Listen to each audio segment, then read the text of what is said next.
ان الحمد للہ والصلاة والسلام علی اشرف الخلق واکرم المرسلین وعلی آلہ وصحبہ اجمعین، اما بعد۔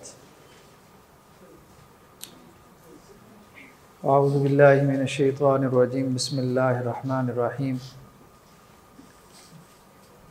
ربنا وابعث فیہم رسولا منہم یتلو علیہم آیاتک وَيُعَلِّمُهُمُ الْكِتَابَ وَالْحِكْمَةَ وَيُزَكِّيهِمْ۔ صدق اللہ العظیم۔ ہمارا یہ جو تخصص کی کلاس ہے آپ حضرات کی، تو ہمارے ساتھ جو آپ کا موضوع ہے وہ ہے اصول دعوت و تربیت۔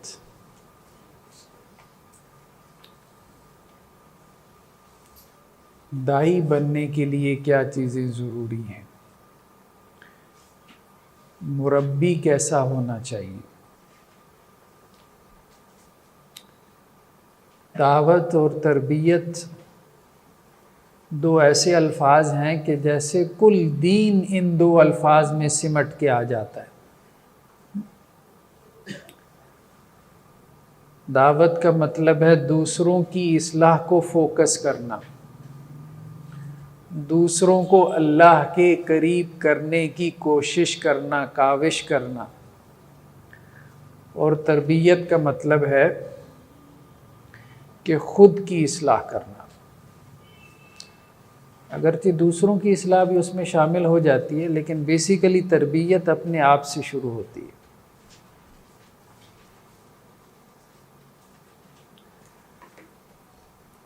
تو ہمارا دین دو ہی چیزوں کے گرد گھوم رہا ہے کہ بھائی اپنی اصلاح کر لو اور دوسروں کی اصلاح کر لو، اپنے آپ کو ٹھیک کر لو اور دوسروں کو ٹھیک کرنے کی طرف توجہ کر لو۔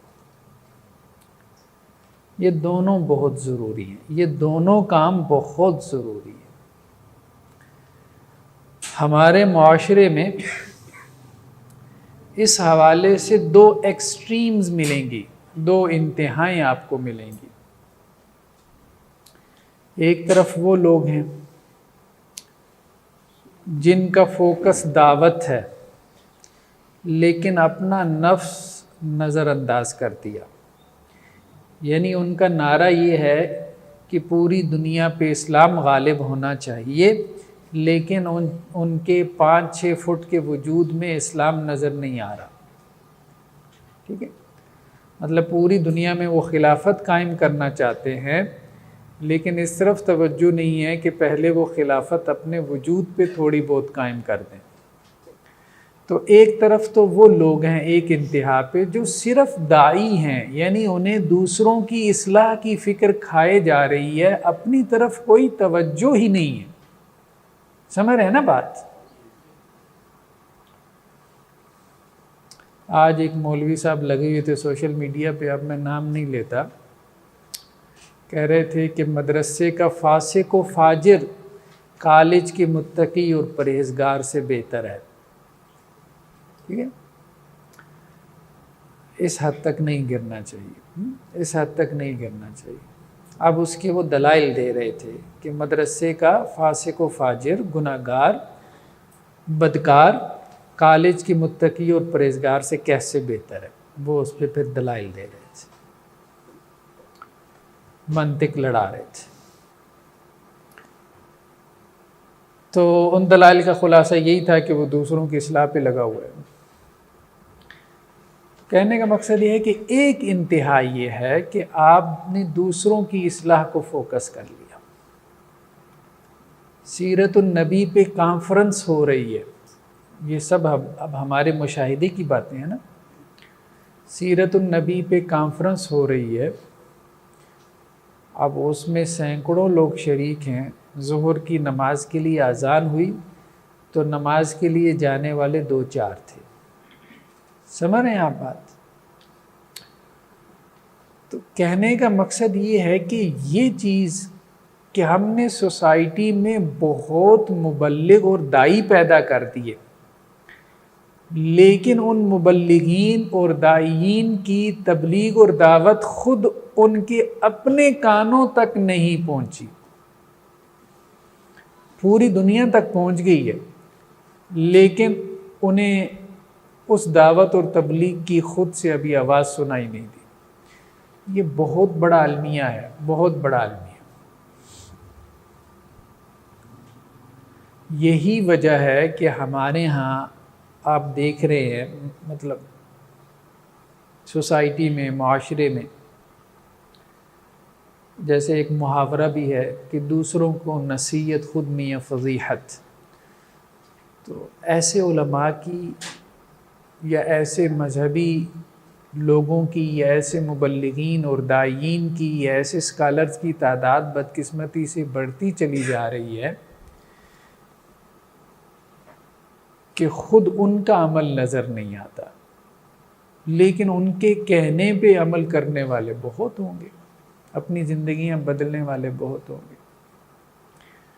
ہمیں ایسا نہیں بننا، ہمیں ایسا نہیں بننا۔ میری کامیابی اس میں نہیں ہے کہ میری وجہ سے اربوں لوگ جنت میں چلے جائیں، میری کامیابی اس میں ہے کہ میری وجہ سے ایک بندہ جنت میں چلا جائے، اور وہ کون ہے؟ میں خود ہوں۔ میں خود، اگر میری وجہ سے کروڑوں لوگ بھی جنت میں چلے جائیں، میں خود جنت میں نہ جاؤں تو میں کامیاب نہیں ہوں، میں کامیاب نہیں ہوں۔ بھائی وہ کروڑوں کو جنت میں لے کے جانے کا مقصد کیا تھا؟ کہ میں خود جنت میں جاؤں، یہی مقصد تھا نا۔ تو جب خود جنت میں نہیں پہنچ سکا تو میں ناکام انسان۔ تو کامیابی یہ نہیں ہے کہ آپ کی وجہ سے کتنے جنت میں چلے گئے، کامیابی یہ ہے کہ آپ جنت میں جانے والوں میں سے ہیں کہ نہیں۔ تو ایک جہت یہ ہے ہمارے دین کی کہ آپ نے داعی بننا ہے، مبلغ بننا ہے، لیکن ہم یہ بات کہہ رہے ہیں کہ محض داعی اور مبلغ نہیں بننا، کہ دوسروں کی اصلاح پہ اتنا زور دیں کہ اپنا آپ نظر انداز ہو جائے، اور یہ فطری چیز ہے۔ جب آپ دوسروں کی اصلاح کو فوکس کرتے ہیں نا، اب جیسے میں اب اس وقت فوکس کر رہا ہوں کہ آپ لوگوں کی اصلاح ہو، تو جب میری ساری توجہ آپ کی اصلاح پہ ہے تو اس وقت میں کم از کم میرا اپنا نفس کیا ہے؟ نظر انداز ہے۔ تو جس کی دعوت اور تبلیغ کی ایکٹیویٹیز بڑھ جاتی ہیں اس کو یہ مسئلہ پیش آتا ہے۔ یہ بات ذہن میں رکھیے گا، آپ کسی بھی تحریک سے وابستہ ہیں، کسی بھی تبلیغی ہے، کوئی جماعت اسلامی ہے، کوئی تحریک اسلامی ہے، اس کے ساتھ اگر آپ وابستہ ہیں اور زیادہ دعوت اور تبلیغ کے کام میں لگے ہوئے ہیں، اس درس سے نکلے اس درس میں، اس کلاس سے نکلے اس کلاس میں، آپ کے اندر یہ کرائسس ضرور پیدا ہوگا کہ آپ کی اپنی جو تربیت ہے وہ متاثر ہوگی۔ آپ جس کو فوکس کریں گے آپ اس میں ایکسل کریں گے۔ آپ دعوت اور تبلیغ کو ٹائم دیں گے، آپ اچھے داعی اور مبلغ بنیں گے، لوگ آپ کی باتیں سن کے واہ واہ کریں گے، ان کی زندگیاں بھی چینج ہوں گی۔ لیکن بھائی آپ کے اندر تبدیلی تب آئے گی جب آپ اپنے آپ کو وقت دیں گے، اپنے آپ کو ٹائم دیں گے، اپنی تربیت کو فوکس کریں گے۔ تو ایک ہے صالح بننا، یعنی تربیت کرنا، اپنی تربیت کرنا، پھر دوسروں کی تربیت کرنا، اور ایک ہے مصلح بننا۔ تو ہم نے کہا دو انتہائی ہیں۔ ایک انتہا جو مجھے نظر آتی ہے، اب یہ میرا مشاہدہ ہے، ضروری نہیں کہ آپ اس سے ایگری کریں، میرے خیال میں اس وقت مذہبی طبقے کا سب سے بڑا مسئلہ کیا ہے؟ مذہبی طبقے کا سب سے بڑا مسئلہ یہ ہے کہ وہ مصلح ہیں، صالح نہیں ہیں۔ یا آپ یوں نہ کہیں کہ وہ صالح نہیں ہیں، یہ ذرا مبالغہ ہو جائے گا، آپ یوں کہیں کہ جتنے وہ مصلح ہیں اتنے وہ صالح نہیں ہیں۔ اب بات میرے خیال میں معتدل ہو گئی، یعنی جتنی وہ دوسروں کی اصلاح کی فکر کھاتے ہیں اتنی اپنی اصلاح کی فکر نہیں کرتے۔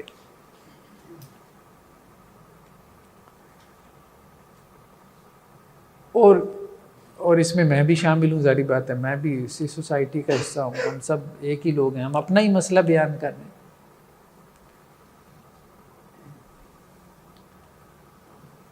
دوسری طرف ایک اور مسئلہ ہے کہ بعض اوقات انسان کی توجہ اپنے نفس پہ اتنا زیادہ ہو جاتی ہے، اپنے نفس کی تربیت پہ، اپنے آپ کی اصلاح پہ، کہ جسے کہتے ہیں کہ وہ بالکل ایک گونگا شیطان بن جاتا ہے، یعنی اس کی آنکھوں کے سامنے ظلم ہو رہا ہوگا لیکن وہ اس پہ بولے گا نہیں، وہ نہی عن المنکر کی جو آیات ہیں ان کی عجیب و غریب قسم کی تعویلیں کرے گا۔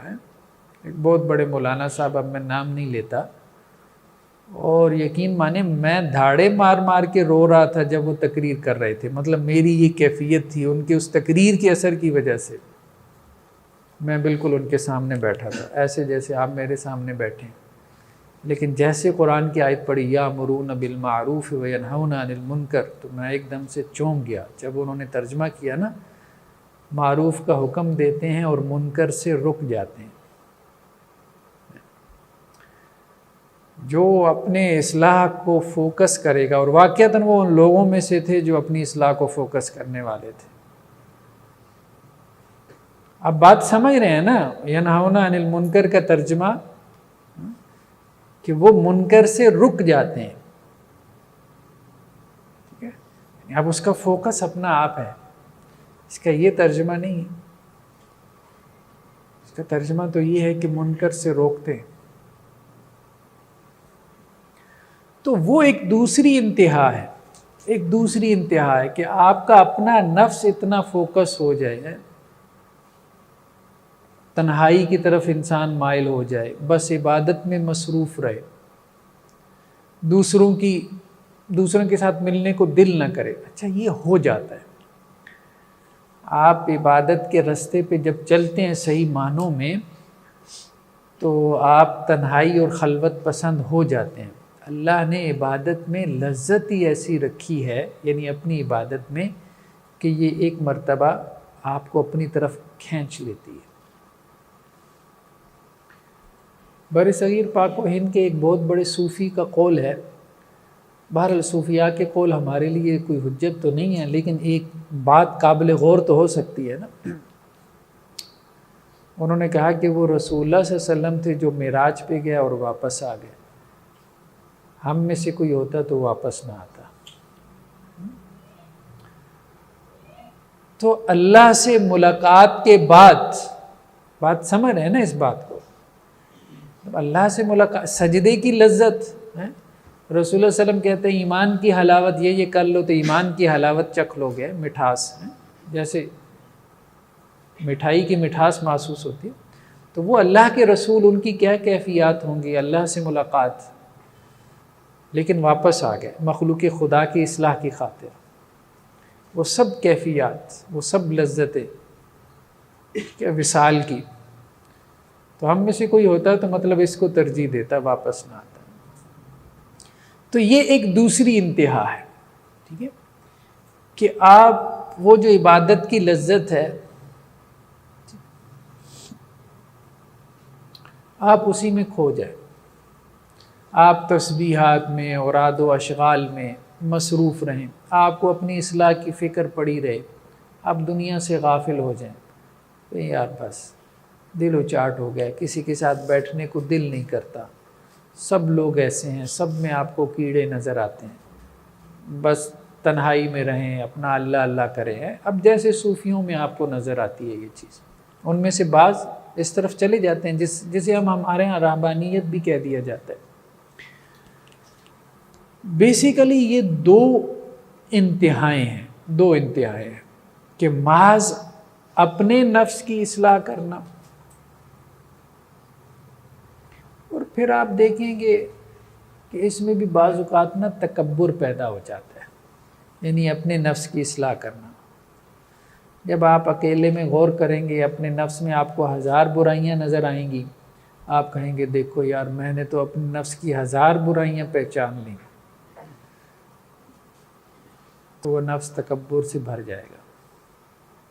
بھئی 1000 کیا، اس کے اندر تو لاکھوں برائیاں اللہ نے رکھی ہیں، لاکھوں شر رکھتی ہیں اس نفس کے اندر، آپ اس کو کتنا ٹھیک کر لیں گے؟ ایک جگہ میں نے ایک جملہ لکھا ہے، بس اس پہ ذرا غور کرنا ہے۔ جملہ جو ہے، بعض جملے ایسے ہوتے ہیں کہ وہ غور طلب ہوتے ہیں، اور بات سمجھ میں آ جائے تو بہت مسائل حل ہو جاتے ہیں زندگی کے۔ جتنا مرضی زور لگا لو، یعنی تزکیہ نفس پہ، رہو گے انسان کے انسان، رشتے نہیں بن سکتے آپ۔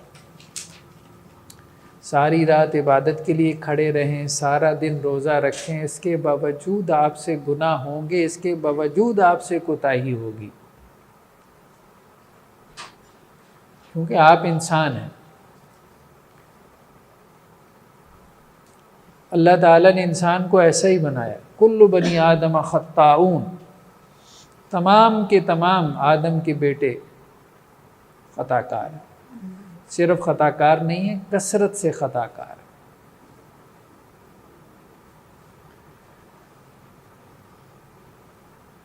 تو اب آپ دین کے ایک سنجیدہ طالب علم ہیں، انشاءاللہ سے آپ نے دین کا کام کرنا ہے۔ یہ باتیں جو میں کر رہا ہوں نا، یہ سب پریکٹیکل ہے، ٹھیک ہے؟ تو جب میرے ذہن میں یہ مادہ آیا اصول دعوت و تربیت، تو میں نے کتابیں کھنگالنا شروع کی، مختلف کتابیں دیکھنا شروع کی، ایک کتاب دیکھی، دوسری دیکھی، تیسری دیکھی، تو لیکن نہیں، صحیح بات یہ ہے کہ مجھے لگا کہ وہ کتابیں زیادہ علمی ہیں۔ دعوت و تربیت پہ ہم نے جتنا لکھا ہے، یا جن لوگوں نے بھی لکھا ہے، اکثر و بیشتر انہوں نے زیادہ اس کو علمی بنا دیا۔ میری بات سمجھ رہے ہیں نا؟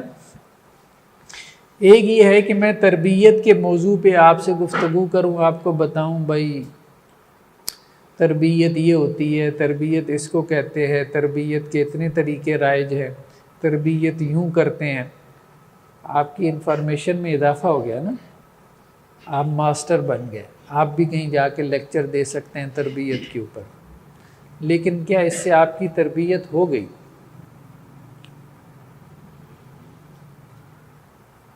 تو پریکٹیکل چیزیں بہت ضروری ہوتی ہیں، اور ہمارے ہاں بہت کم ایسا لکھا جاتا ہے کہ جس میں علوم کی تطبیق ہو، اپلیکیشن ہو، جس میں وہ علم محض علم نہ بنے بلکہ عمل میں ڈھل جائے۔ ٹھیک ہے، میری بات سمجھ رہے ہیں نا؟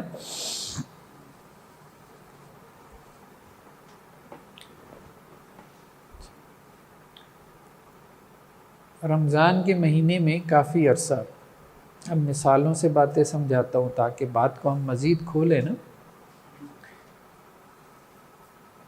کافی عرصہ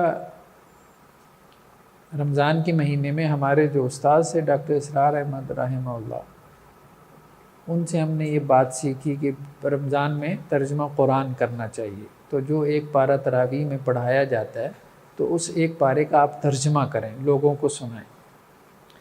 اچھا، وہ ہوتا یہ تھا کہ اگر 8 بجے 8:30 بجے عشاء کی نماز ہے تو رات 2 بجے تک معاملہ ہوتا تھا۔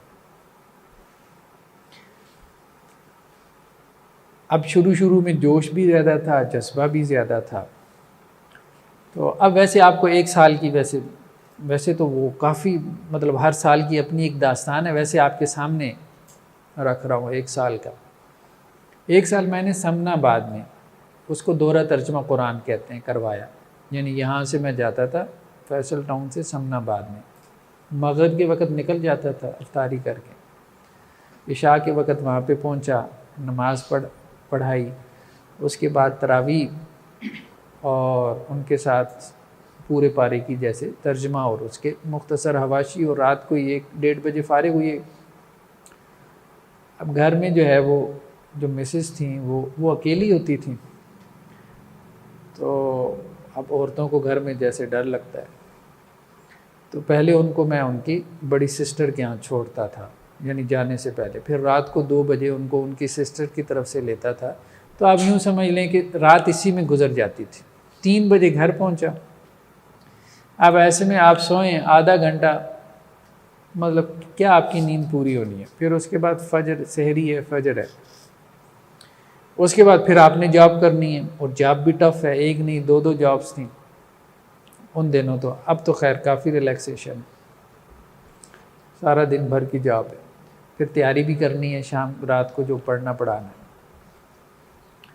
اچھا، اس میں ہوتا یہ تھا کہ بعض اوقات جو ہے، ظاہری بات ہے انسان ہے نا، آپ اس سے کیا توقع کر سکتے ہیں. فجر کی نماز بھی قضا ہو جاتی، ٹھیک ہے. سحری بھی 8 پہرا روزہ رکھنا پڑتا تھا، اور وہ رکھتا تھا، ظاہری بات ہے وہ تو رکھنا ہی پڑتا تھا. لیکن یہ بہت تکلیف دہ چیز تھی کہ بھائی فجر کی نماز قضا ہو گئی. تو پھر میں نے یہ سوچنا شروع کیا کہ کیا میرے لیے اتنا دعوت اور تبلیغ کا کام کرنا فرض ہے کہ جس کی وجہ سے میرا اپنا فرض قضا ہو رہا ہو. اب بات سمجھ رہے ہیں نا؟ تو بیلنس پیدا کرنے کی ضرورت ہے ہمیں اپنی زندگیوں میں. وہی جو بات ہم نے کی ہے کہ ہمیں سب سے پہلے جس ایک شخص کو جنت میں لے کے جانا ہے وہ ہم خود ہیں. اس کے بعد ہم نے دوسروں پہ محنت کرنی ہے. تو ایک ہے صالح بننا اور ایک ہے مصلح بننا. صالح کا مطلب ہے خود سے نیک بننا، اور مصلح کا مطلب ہے دوسروں کو نیک بنانے کی کوشش کرنا. تو ان دونوں میں فرق ہے، یہ دونوں ہی مطلوب ہیں، اور ان دونوں میں توازن پیدا کرنے کی ضرورت ہے جو کبھی پیدا نہیں ہوگا. یہ بات ہی سمجھ. توازن پیدا کرنے کی ضرورت ہے کا مطلب یہ ہے کہ ہمیں ان دونوں میں توازن پیدا کرنے کی کوشش کرنی ہے. لیکن یہ توازن ہمیں رسول اللہ صلی اللہ علیہ وسلم کی زندگی میں نظر آتا ہے، اس کے علاوہ ہمیں نظر نہیں آتا. کہیں ایک طرف جھکاؤ ہو جاتا ہے، یا آپ زیادہ صالح بن جاتے ہیں یا آپ زیادہ مصلح بن جاتے ہیں. جب زیادہ صالح بن جاتے ہیں تو تنہائی پسند ہو جاتے ہیں، لوگوں سے رشتہ ناتا ٹوٹ جاتا ہے. اپنی عبادت، اپنے تہجد، اپنے نوافل، تسبیحات پہ توجہ رہتی ہے. کوئی آیا مل لیا تو ٹھیک ہے، واہ بھلے، نہ آیا تو کوئی پرواہ نہیں. جب زیادہ مصلح بن جاتے ہیں تو ظاہری بات ہے جو وقت آپ نے اپنی عبادت کو دینا تھا وہ اب آپ نے اپنی دعوت اور تبلیغ پہ لگا دیا. اب نظر انداز تو ہوں گے. آپ کو ایک چھوٹی سی مثال سے سمجھاتا ہوں بات.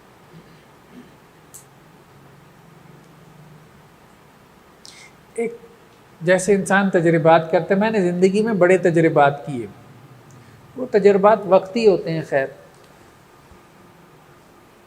اللہ تعالی ہمیں وہ مستقل طور پہ عطا کر دے تو اللہ کی بڑی نعمت ہے. ایک خاص وقت میں میں نے کوشش کی کہ قرآن کے ساتھ تعلق پیدا کیا جائے. اچھا، اس میں جب قرآن پڑھتا تھا تو بڑا مطلب مزہ آتا تھا. اب ایسے میں میرا بیٹا حفظ کر رہا تھا، صبح کا وقت ہوتا تھا مثلا جیسے فجر کے بعد، اب قرآن کو ٹائم دینا ہے. اب جب میں خود سے قرآن پڑھ رہا ہوں بہت مزہ آ رہا ہے، مطلب ایسے جیسے کوئی کیفیات حاصل ہو رہی ہیں. اب اس بیٹے کو میں نے سبق یاد کروانا ہے. جب وہ آتا تھا تو میں نے کہا یار خود کے قرآن پڑھنے سے بہتر ہے میں اس کو سبق یاد کرواؤں. اب اس کو سبق یاد نہ ہو تو میں اس کو ڈانٹوں، کبھی اس کو تھپڑ بھی ماروں. اب دیکھیں یہاں پہ قرآن پڑھانے کا عمل ہے، یہاں کوئی کیفیت نہیں طاری ہوگی. یہاں جو کیفیات طاری ہو رہی ہیں وہ غصے کی ہیں، چڑچڑا پن پیدا ہو رہا ہے. بات سمجھ رہے ہیں نا آپ؟ وہاں واقعتاً میں وہ کیفیت آپ کو حاصل ہو رہی ہے، ٹھیک ہے، کہ جیسے آپ کو لگ رہا ہے جیسے آپ کوئی اللہ کے قرب کی منزلیں طے کر رہے ہیں. جیسے رمضان میں خاص اوقات میں آپ نے دیکھا ہوگا، تاک راتوں میں آپ بھی قرآن پڑھتے ہوں گے تو انسان کو ایک کیفیت محسوس ہوتی ہے. یا تہجد میں اللہ تعالیٰ توفیق دے تو انسان کو کیفیت محسوس ہوتی ہے. تو انفرادی عبادت میں کیا ہے؟ کیفیت محسوس ہوتی ہے. لیکن جب وہی کام میں اب اپنے بیٹے کی طرف توجہ کر رہا ہوں، اس کو پڑھا رہا ہوں، اب ظاہری بات ہے سارا ذہن اس کو یاد کروانے میں لگا ہوا ہے. اس کو یاد کیوں نہیں ہو رہا؟ الجھا ہوا ہے. اس سے جو کیفیات پیدا ہو رہی ہیں وہ عجیب قسم کی ہیں. ٹھیک ہے، نفس میں بے چینی پیدا کر رہی ہیں. لیکن اگر آپ غور کریں تو افضل کام کون سا ہے؟ افضل کام کون سا ہے یا مطلوب کام کون سا ہے؟ تو وہ دوسرا ہے، اپنے بچے کی طرف توجہ کرا.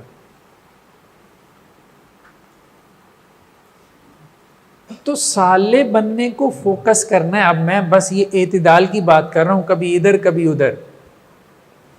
ٹھیک ہے، کیونکہ اعتدال اسی کا نام ہے. کبھی آپ نے پینڈولم دیکھا ہے؟ پینڈولم وہ جو ایسے حرکت کرتا ہے. کبھی آپ نے وہ گھڑیال دیکھا ہو نا، تو گھڑیال کے نیچے وہ ایسے لگا ہوتا ہے، اس کو پینڈولم کہتے ہیں. ایسے اس کی حرکت ہوتی ہے. تو وہ جو سینٹر ہے نا، درمیانی نقطہ، بس وہ اس کو چھو کے گزر جاتا ہے ایسے، کبھی ادھر کبھی ادھر. تو اعتدال بھی بس انسان کو اتنا ہی حاصل ہوتا ہے زندگی میں. ایک لمحے کے لیے بس آپ معتدل ہوتے ہیں، پھر آپ ادھر ہو جاتے ہیں یا آپ ادھر ہو جاتے ہیں. تو اتنا اعتدال بھی مل جائے زندگی میں تو یہی بندہ معتدل ہے. بس اتنا اعتدال بھی مل جائے تو یہی بندہ کیا ہے؟ معتدل. وہ جیسے بعض سلف نے کہا نا کہ اگر رونے کی 10 قسمیں ہیں، یہ جو 10ویں قسم ہے نا، اگر سال میں ایک مرتبہ بھی نصیب ہو جائے تو بہت بڑے خیر کی بات ہے. تو اتنا سا بھی اعتدال کا نصیب ہو جانا بہت بڑے خیر کی بات ہے. صالح بننے کو فوکس کرنا ہے، مصلح بننے کو بھی فوکس کرنا ہے. کہیں اپنے صالح بننے کو اہمیت دینی ہے، اپنی تربیت کو اہمیت دینی ہے، دعوت دین کے کام کو آپ نے چھوڑ دینا ہے. جیسے میں نے آپ کو مثال دی کہ اب ساری رات درس قرآن دیتے رہیں، صبح نیند کا غلبہ ہو جائے اور آپ کی فجر قضا ہو جائے، تو بہتر ہے اس درس قرآن سے کہ آپ اپنی فجر کا اہتمام کریں. حضرت عمر رضی اللہ عنہ ایسا کرتے تھے کہ فجر میں کوئی حاضر نہیں ہو رہا نا، تو وہ جا کے پوچھا کرتے تھے. تو ایک مرتبہ ایک صحابی حاضر نہیں ہوئی ہے تو حضرت عمر ان کے گھر پہ گئے، تو ان کی والدہ نے کہا کہ ساری رات کھڑے رہے، صبح کے وقت آنکھ لگ گئی. تو حضرت عمر نے کہا کہ مجھے یہ زیادہ پسند ہے کہ ساری رات سوتے رہیں اور فجر میں حاضر. بہرحال دین کا مزاج یہی.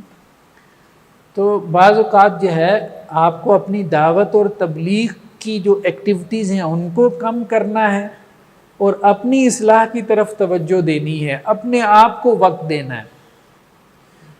اور بعض اوقات آپ کو اپنی ذاتی عبادت کو چھوڑ کے دوسروں کی اصلاح کو فوکس کرنا ہے. یا ایھا الذین آمنوا قوا انفسکم واہلیکم نارا، ایمان اپنے آپ کو اور اپنے گھر والوں کو جہنم کی آگ سے بچاؤ. جیسے میں نے اپنے بیٹے کی مثال دی، اب اس میں واضح نظر آتا ہے نا.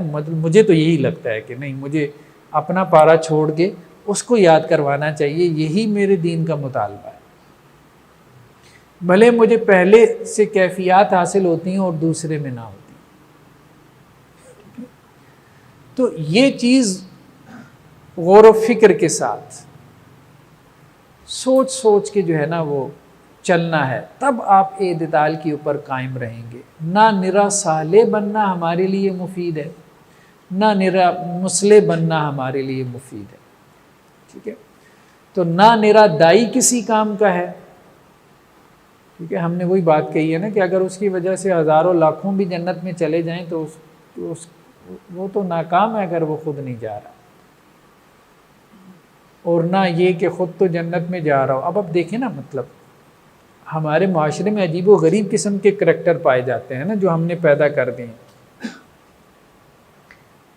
باپ تہجد گزار ہے اور واقعتاً میں ہے، تہجد گزار ہے، تسبیح سارا کچھ، بہت متقی پرہیزگار ہے، یعنی اپنی ذات کی حد تک. لیکن بیٹی کس لباس میں یونیورسٹی جا رہی ہے اسے اس کی پرواہ نہیں. اب یہ ایک دوسری انتہا ہے نا بھائی، چلو تم ساری دنیا کی پرواہ نہ کرو، اپنے بچوں اور بچیوں کی تو پرواہ کر لو. ٹھیک ہے، آپ نے اپنی تہجد پڑھ لی، لیکن فجر کے لیے اپنے بچے کو اٹھاتے ہوئے آپ کو شرم محسوس ہوتی ہے. کیا فائدہ آپ کی تہجد کا؟ کیا آپ فجر کے لیے اپنے بچے کو نہ جگا سکیں؟ تو یعنی ایک دوسری انتہا بھی ہے کہ جس میں انسان کیا ہے، بس اپنی نیکی کی طرف تو متوجہ ہے، اپنی حد تک تو وہ اچھا انسان ہے، لیکن اسے اپنے گھر بار، اپنے بیوی بچوں کی اصلاح کی بھی کوئی فکر نہیں، اس سے بھی بالکل جو ہے وہ کیا ہے، اس نے اس کو نظر انداز کیا ہوا ہے. تو یہ ہم نے اس میں کیا کرنا ہے، اعتدال پیدا کرنا ہے کہ صالح بھی بننا ہے، ہم نے مصلح بھی بننا ہے، ہم نے دائی بھی بننا ہے، اور ہم نے اپنے آپ کی تربیت بھی کرنی ہے.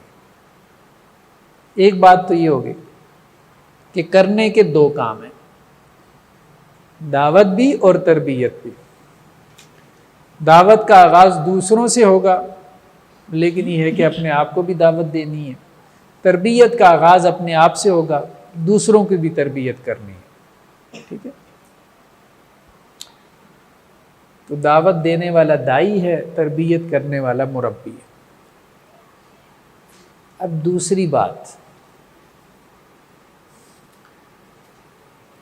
کہ ایک ہے تعلیم اور ایک ہے تربیت. کیا دونوں ایک چیز ہیں یا دونوں میں کچھ فرق ہے؟ اب یہ ہمارا دوسرا نقطہ ہے جس کی طرف ہم جا رہے ہیں. پہلا ہمارا نقطہ یہ تھا کہ ہم نے دائی بھی بننا ہے اور مربی بھی بننا ہے، ہم نے صالح بھی بننا ہے، مصلح بھی بننا ہے، ہم نے نیک بھی بننا ہے اور ہم نے دوسروں کو نیک بھی بنانا ہے. دوسرا ہے تعلیم اور تربیت. یہ دو لفظ استعمال ہوتے ہیں ساتھ ساتھ، یعنی یہ ایک محاورہ بن گیا، ایک فریز بن گیا. تعلیم و تربیت جہاں پہ بھی لکھا جاتا ہے، پڑھا جاتا ہے، اسی طرح سے یہ لفظ لکھا پڑھا جاتا ہے. تعلیم اور تربیت ایک ہی چیز ہے یا یہ دو چیزیں ہیں؟ یہ ایک سوال ہے. ہمارے ہاں مطلب معذرت کے ساتھ اہل حدیث میں زیادہ تر رجحان یہ ہے، اہل حدیث میں،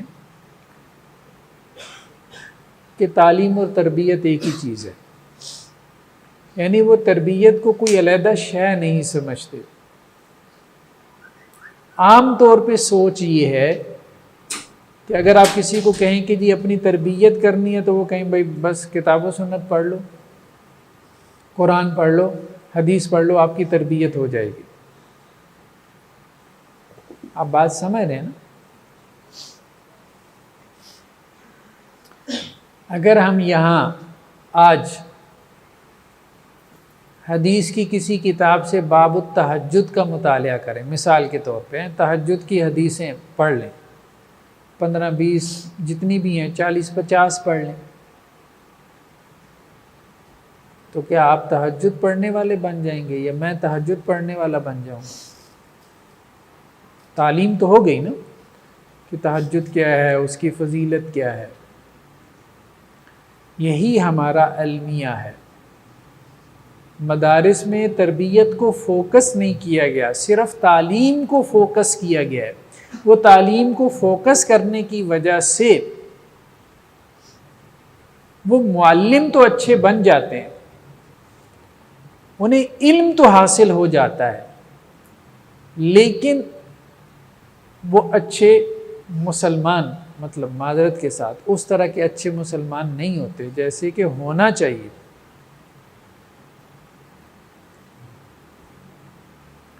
تو تربیت کو علیحدہ سے فوکس کرنے کی ضرورت ہے. اب ہمارے ہاں جدید زبان میں دو لفظ استعمال ہوتے ہیں، ایک ٹیچر اور ایک مینٹور. ٹھیک ہے، ٹیچر کا مطلب ہے معلم، تعلیم دینے والا، جو آپ کو بتاتا ہے. جیسے ہمارے ہاں مدارس میں ہے، شیوخ الحدیث ہیں، ٹھیک ہے، اساتذہ ہیں جو آپ کو مختلف قسم کی علوم و فنون پڑھاتے ہیں. اصول حدیث ہے، اصول فقہ ہے، وراثت ہے، تفسیر ہے، ٹھیک ہے، بلاغت ہے، منطق ہے. لیکن تربیت بالکل ایک علیحدہ چیز ہے. اس کے لیے علیحدہ سے لوگ ہونے چاہیے. اور اب یہ چیز دنیا کو بھی سمجھ میں آ رہی ہے. معلم وہ ہے جو آپ کو بتا دے بھئی یہ کتاب و سنت ہے. مربی وہ ہے، مینٹور وہ ہے جو آپ کو عمل کی اس سطح پہ لے آئے جس پہ وہ خود کھڑا ہے یا اس کے قریب لے آئے.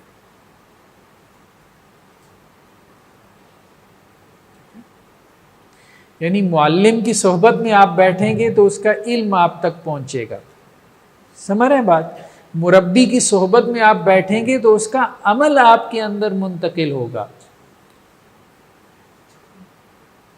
وہ آپ کو عمل کی جس سطح پہ، جس لیول پہ آپ کھڑے ہیں، وہ چاہتے نہ چاہتے ہوئی آپ کو اس سے اوپر لے آئے گا. یعنی آپ اس کی صحبت کی وجہ سے اس سے بہتر سطح پہ آ جائیں گے عمل کی. مثلا کوئی عادت بد تھی وہ چھوٹ جائے گی، کسی فرض میں کوتاہی ہو رہی تھی وہ کوتاہی ختم ہونا شروع ہو جائے گی. تو یہ ہے استاذ کا اور مربی کا فرق. اور یہ ہمیں شروع سے نظر آتا ہے. شروع سے تابعین میں آپ دیکھ لیں، حضرت سعید بن مسیب رحمہ اللہ، حلال و حرام کا علم ہے.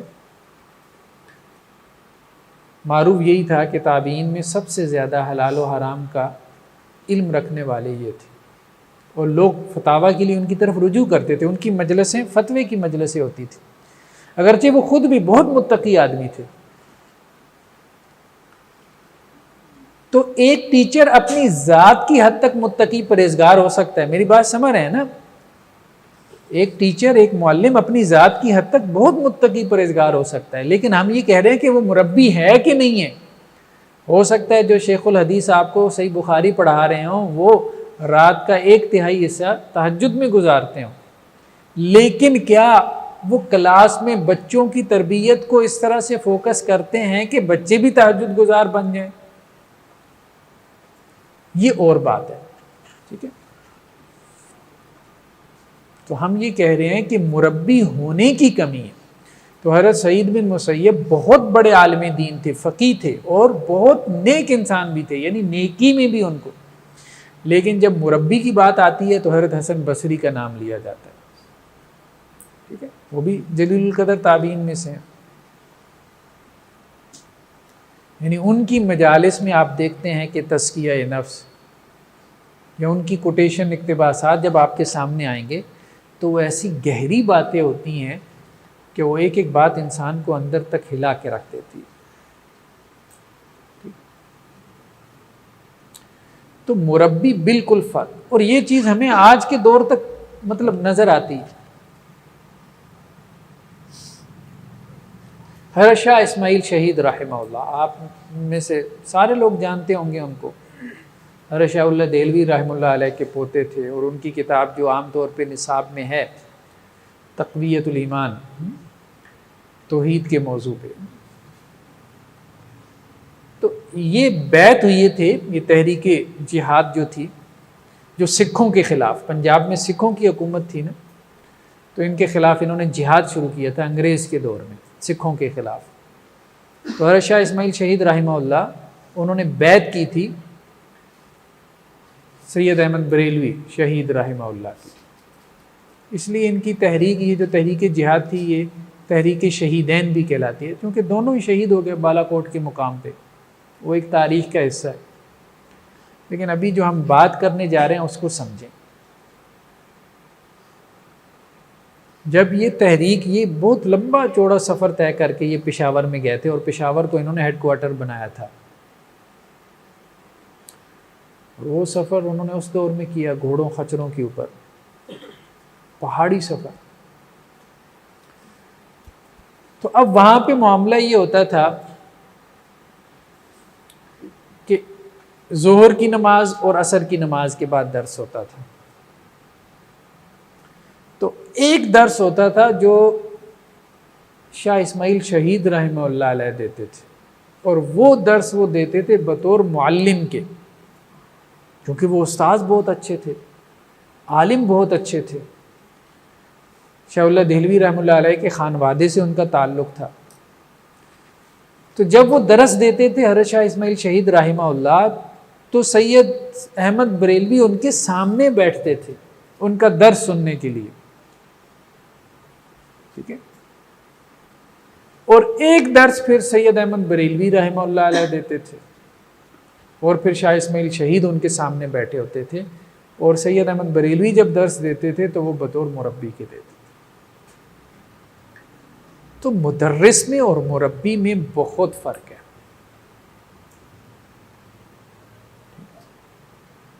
ایک جملہ جو مجھے نہیں بھولتا، شیخ نذیر حسین دہلوی رحمہ اللہ کا، ٹھیک ہے، یہ آپ کو کتابوں میں مل جائے گا، جو انہوں نے حضرت عبداللہ غزنوی رحمہ اللہ علیہ کے بارے میں کہا تھا۔ شیخ نذیر حسین دہلوی کو تو پہچانتے ہیں نا، جن کو مطلب شیخ الکل فی الکل کا لقب دیا گیا ہے۔ شیخ الکل کا مطلب یہ ہے کہ اہل حدیث کے جتنے اساتذہ ہیں سب کے وہ شیخ ہیں، فی الکل تمام مضامین میں شیخ ہیں حضرت نذیر حسین دہلوی، ٹھیک ہے۔ تو بیسیکلی یہ مسند تھی حضرت شاہ اللہ دہلوی رحمہ اللہ علیہ کی، جس پہ ان کے پھر جو حضرت شاہ اللہ دہلوی رحمہ اللہ علیہ کے جو پڑ پوتے تھے حضرت اسحاق دہلوی رحمہ اللہ، وہ بیٹھے تھے اس مسند پہ۔ یہ خاندانی ایک طرح سے مسند تھی۔ حضرت اسحاق جو ہیں وہ پھر ان کے بعد پھر ان کے یہ شاگرد حضرت نذیر حسین دہلوی نے وہ مسند سنبھالی تھی، اور پھر جتنا حدیث کا علم ہے سب ان سے پھیلا ہے۔ بڑے بڑے اہل حدیث کے علماء ان کے شاگردوں میں، حافظ محمد لکھوی صاحب، اس سے پھر پورا لکھوی خاندان، پھر عبداللہ غزنوی رحمہ اللہ، اس سے پورا غزنوی خاندان۔ اہل حدیثوں میں 2 خاندان معروف ہیں، یہ سب ان کے شاگردوں میں سے۔ پھر پورے پنجاب میں جو یہ اہل حدیث نے ایک تحریک کی صورت اختیار کی، وہ سب ان کے شاگرد تھے۔ اللہ نے ان کو لمبی عمر دی تھی، بہت عرصہ انہوں نے بخاری پڑھائی۔ اور نذیر حسین دہلوی رحمہ اللہ، ان کی سمانے ضرور پڑھیں، ان کی سمانے ضرور پڑھیں۔ اسحاق بھٹی صاحب نے ان پہ لکھا ہے، اور بھی لوگوں نے لکھا ہے۔ تو یہ اہل حدیث کے بڑے علماء میں سے، جن کی وجہ سے آپ کہہ لیں یا جن کی محنتوں سے آج ہم اہل حدیث ہیں۔ حضرت عبداللہ غزنوی رحمہ اللہ علیہ جب ان کے پاس پڑھنے کے لیے آئے تو انہوں نے اپنے شاگرد کے بارے میں، نذیر حسین دہلوی رحمہ اللہ علیہ نے اپنے شاگرد کے بارے میں یہ بات کہی، عبداللہ غزنوی کے بارے میں، کہ مجھ سے بخاری پڑھ گیا اور مجھے نماز سکھلا گیا۔ بہت بڑی بات ہے، بہت بڑی۔ ایسا نہیں ہے کہ ان کو نماز نہیں آتی تھی، ٹھیک، ایسا نہیں۔ تو صحیح بخاری میں انہوں نے کتاب الصلاۃ بھی پڑھا ہوگا نا اپنے شیخ سے۔ غزنوی خاندان میں آپ نے دیکھا ہوگا نا، یہ تصوف اور یہ رجحان کافی ہے، تربیت کا، تزکیہ نفس کا۔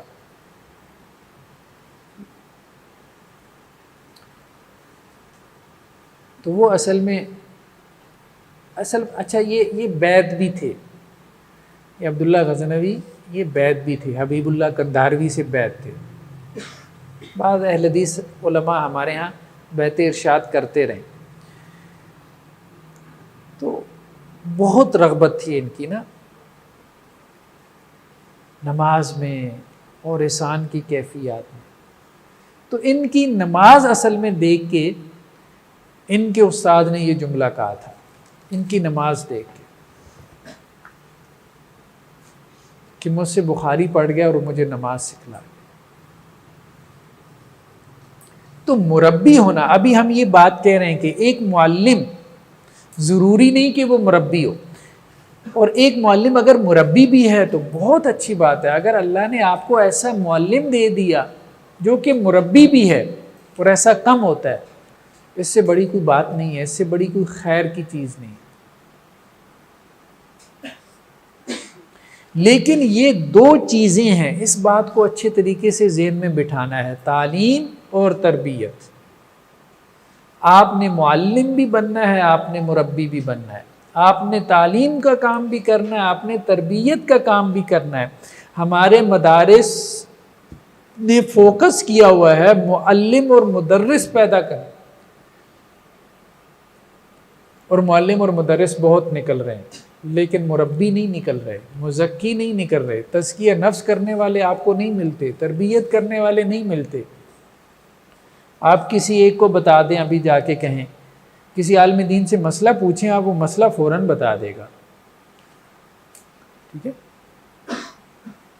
کوئی نماز کا کوئی بھی کاروباری مسئلہ پوچھ لیں، وہ آپ کو مسئلہ فوراً بتا دے گا، یہ ٹھیک ہے نہیں ٹھیک ہے. لیکن آپ اس کو بتائیں بھئی میرے اندر یہ عادت بد ہے، میں چھوڑنا چاہتا ہوں، وہ بس آپ کو ایک حدیث کوئی سنا دے گا وعید کی، بس اس سے زیادہ اور کچھ نہیں کر سکتا. مربی اس کو کہتے ہیں جو آپ سے وہ عادت بد چھڑوا دے. آپ کسی عالم دین سے نماز کا مسئلہ پوچھ لیں، بھائی رفع الیدین کرنا چاہیے نہیں کرنا چاہیے، وہ آپ کو حدیثیں نکال کے دکھا دے گا. آپ اس کو کہیں بھائی فجر کے لیے میں اٹھ نہیں پاتا، نماز میری لیٹ ہو جاتی ہے فجر کی، کچھ ایسا کر دیں کہ بس فجر وقت پہ پڑھ لیں، وہ کیا کرے گا مجھے بتائیے؟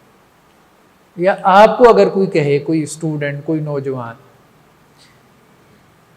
کہ مجھ سے نماز نہیں پڑھی جاتی، آپ کیا کریں گے؟ ٹھیک ہے، تو تربیت کو ہم نے فوکس نہیں کیا. تربیت کو فوکس کریں گے تو لوگوں کو آپ دین پہ لائیں گے. صرف بتا دینے سے لوگ دین پہ نہیں آئیں گے،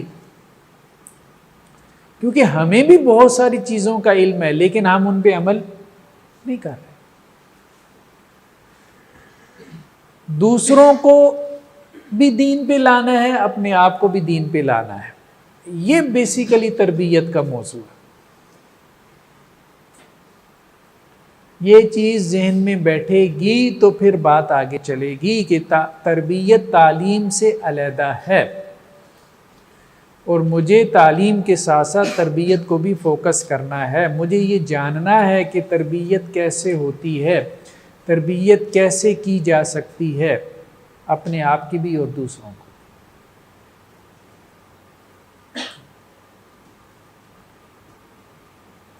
بات آ گئی ہے تو میں ویسے بات کر دیتا ہوں.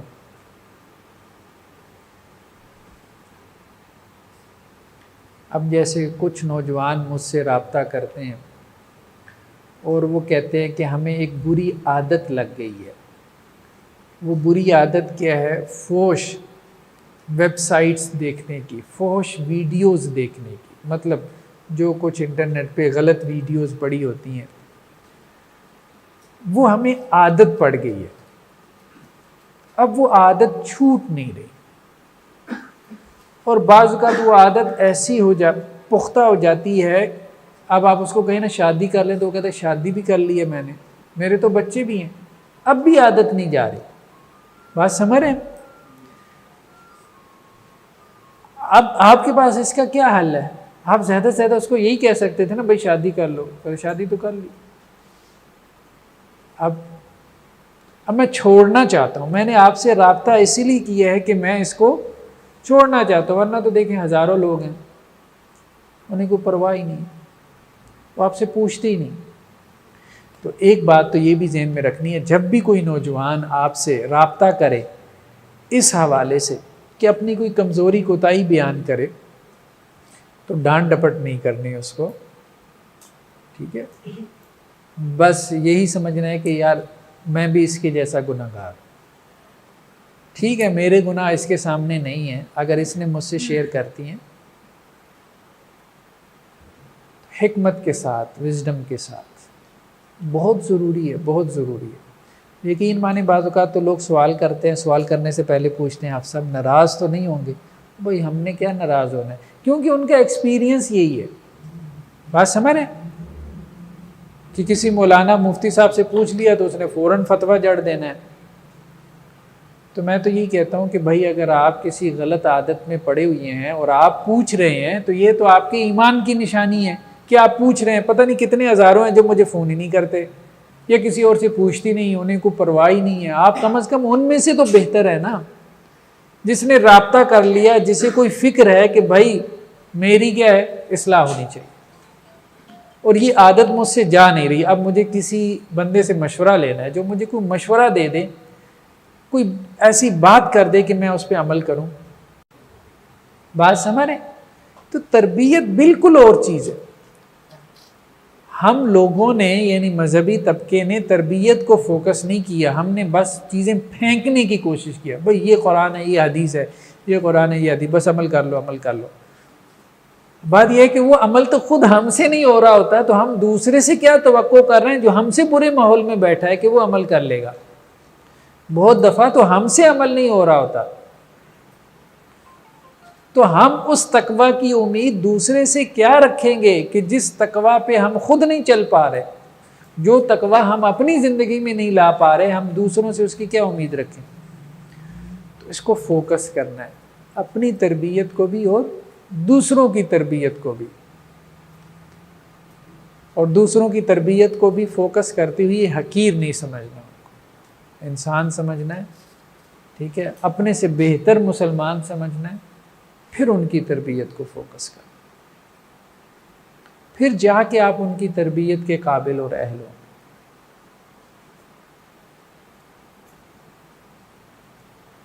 بس ایک آخری بات، پھر آپ کا کوئی سوال ہے تو آپ وہ کر لیں۔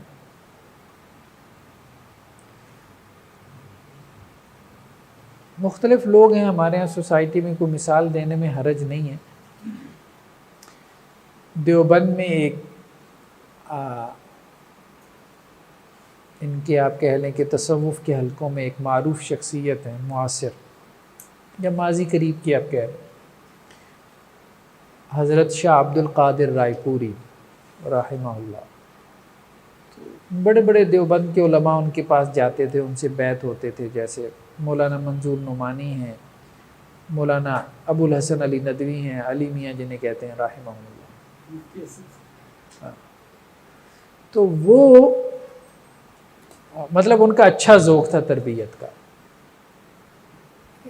الحکمت ضالۃ المومن، حکمت مومن کی گمشدہ میراث ہے، جہاں سے اس کو مل جائے۔ اچھا، وہ اپنی خانقاہ میں، جیسے اس کو خانقاہ کہتے ہیں جو تربیت کے لیے انہوں نے جگہ مختص کی ہوتی ہے۔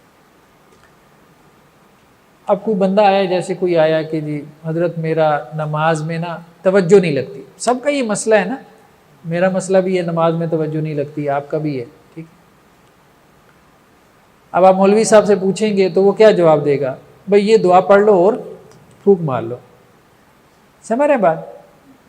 آپ نے وہ بھی کر لیا، توجہ ہو گئی؟ نہیں ہوئی۔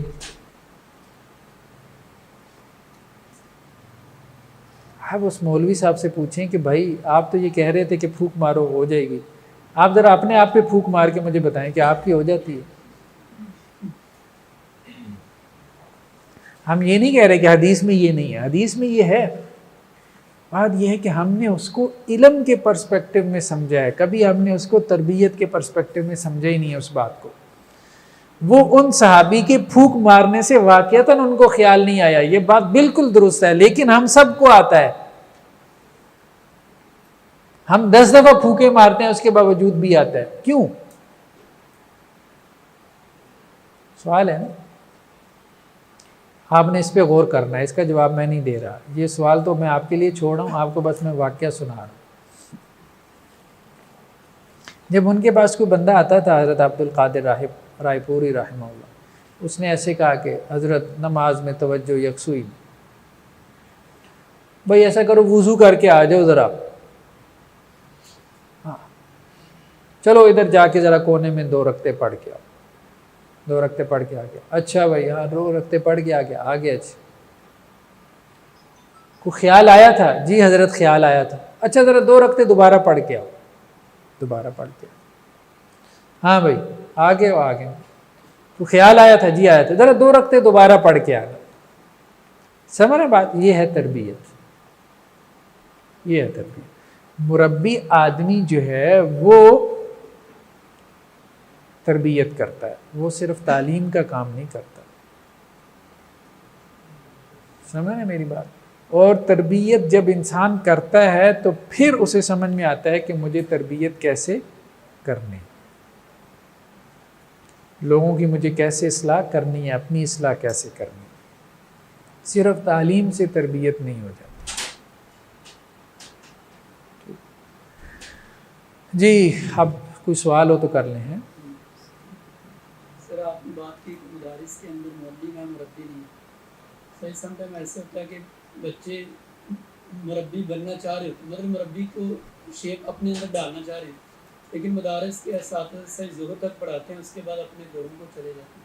مطلب وہ کیفیت دیکھنا چاہتے ہیں. جیسے آپ نے آگے شاہ اسماعیل شہید کی مثال دی اور ساتھ احمد بریلوی رحمہ اللہ کی مثال دی، کہ وہ مربی بن کے سنتے تھے اور ساتھ معلم بن کے. تو اساتذہ کا فقدان ہے کہ ظہر کے بعد وہ چلے جاتے ہیں اپنی سیپریٹ جاب کے لیے، کوئی اور کام کے لیے، تو ادھر ان کو مینٹور کے طور پر نہیں دکھائی جاتے. تو اس کا کیا سلوشن ہے؟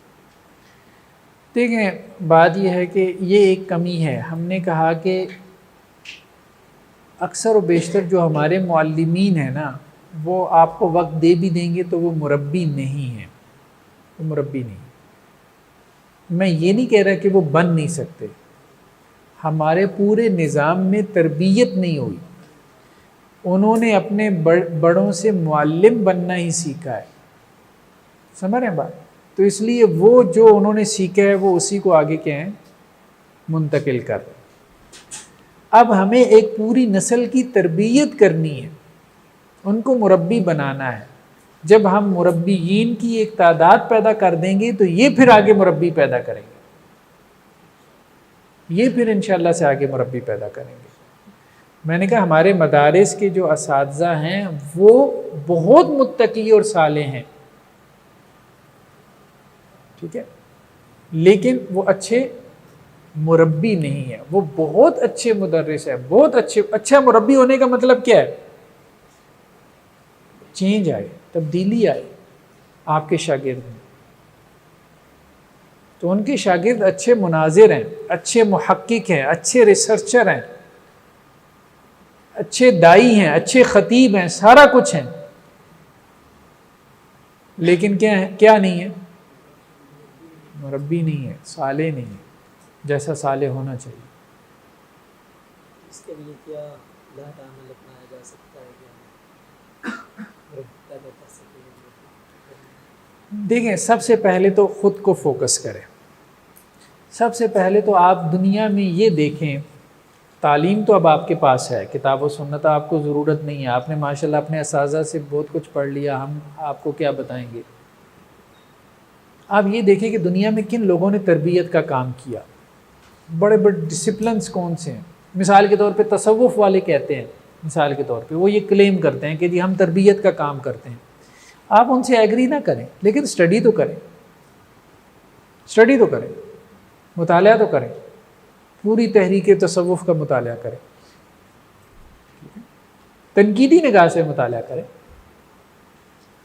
کوئی بھی بندہ 100% شر پہ کھڑا نہیں ہوتا. ٹھیک.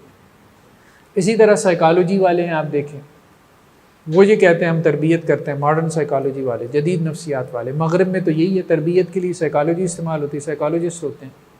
وہ کہتے ہیں بس ذہن کو فوکس کرو، سارا مسئلہ دماغ میں ہے، دماغ خراب ہو تو بندہ خراب، دماغ ٹھیک تو بندہ ٹھیک. سمجھ رہے ہیں بات؟ اسی طرح تحریکیں دیکھیں، جماعت الدعویٰ ہے، تبلیغی جماعت ہے، جماعت اسلامی ہے، تنظیم اسلامی ہے، ان سب نے اپنے کارکنان کے لیے تربیتی نظام بنائے ہیں. اس کو اسٹڈی کریں. وہ جو انہوں نے تربیتی نظام بنائے ہیں، کیا ان کے کارکنان کی اس سے تربیت ہو رہی ہے؟ نہیں ہو رہی. کہاں پہ خلا ہے؟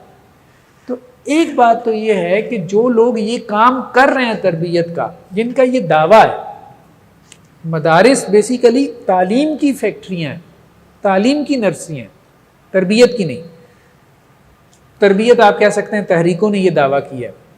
تحریکیں آپ کو تعلیم نہیں دیتی، وہ یہ دعویٰ کرتی ہیں کہ جی ہم تربیت کرتے ہیں. مثال کے طور پہ اسی طرح میں نے آپ کو بتایا تصوف والے کہتے ہیں، خانقاہ والے کہتے ہیں، صوفی یہ کہتے ہیں کہ ہم کیا کرتے ہیں، تربیت کرتے ہیں. اسی طرح میں نے آپ کو بتایا سائیکالوجسٹ یہ کہتے ہیں کہ ہم کیا کرتے ہیں، تربیت کرتے ہیں.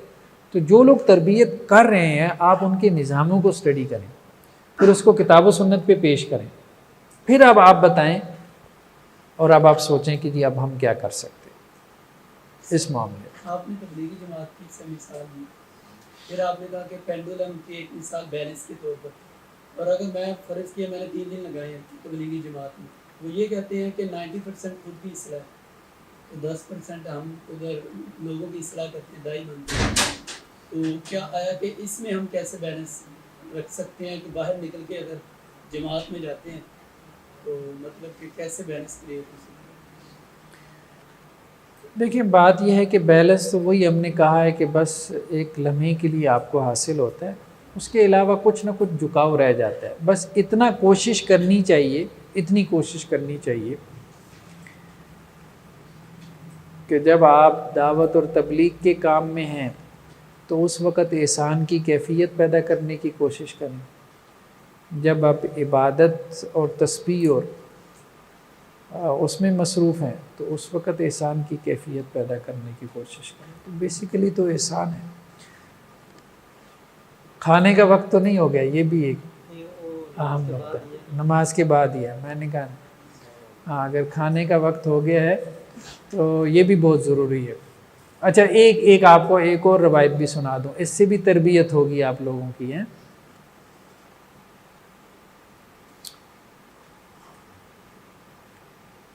حضرت ابو ہریرہ رضی اللہ عنہ، ایک دفعہ بھوک نے بہت ستایا، بہت فاقہ برداشت کرنا پڑتا تھا نا، اپنے آپ کو مختص کر دیا تھا. تو گھر سے باہر نکلے، حضرت ابو بکر سے ملاقات ہوئی رضی اللہ عنہ. تو حضرت ابو بکر کو کہنے لگے کہ قرآن کی ایک آیت سمجھ نہیں آ رہی، للفقراء المہاجرین الذین احصروا فی سبیل اللہ. اس آیت کا مفہوم یہ ہے کہ جن لوگوں نے اپنے آپ کو دین کے لیے مختص کر دیا تو ان کا ذرا دھیان کرو، ٹھیک ہے، سمجھ رہے ہیں، ان کا خیال کرو، ان کے اوپر خرچ کرو. تو اب براہ راست تو نہیں کہہ سکتے تھے مجھے کھانا کھلا دو، تو یہ آیت تو حضرت ابوبکر نے معنی بتا دیا. تو پھر حضرت عمر سے ملاقات ہوئی، ان سے پوچھا کہ جی اس آیت کا کیا معنی ہے، انہوں نے بھی معنی بتا دیا. اللہ کے رسول صلی اللہ علیہ وسلم سے ملاقات ہوئی تو اللہ کے رسول نے کہا اچھا ابو ہریرہ آ جاؤ، میرے ساتھ آ جاؤ، میں آپ کو بتاتا ہوں. تو آپ وسلم ساتھ لے گئے، کھانا کھلایا اور پھر کہا کہ اس کا یہ معنی ہے. سمجھ رہے میری بات؟ یہ ہوتا ہے مربی. تربیت کرنے کے لیے سب سے پہلا سٹیپ تو تعلیم کا ہی ہوتا ہے. ہاں اس پہ ہم نیکسٹ لیکچر میں گفتگو کرتے ہیں. یہ بات آپ کی اہم ہے، یہ آپ نے نیکسٹ لیکچر میں سوال کرنا ہے، ٹھیک ہے، اس سے ہم گفتگو کا آغاز کریں گے. چلیں جی پھر سبحانک اللہم و بحمدک نشہد ان لا الہ الا انت نستغفرک و نتوب الیک. زندگی شعور سے، الحکمہ انٹرنیشنل.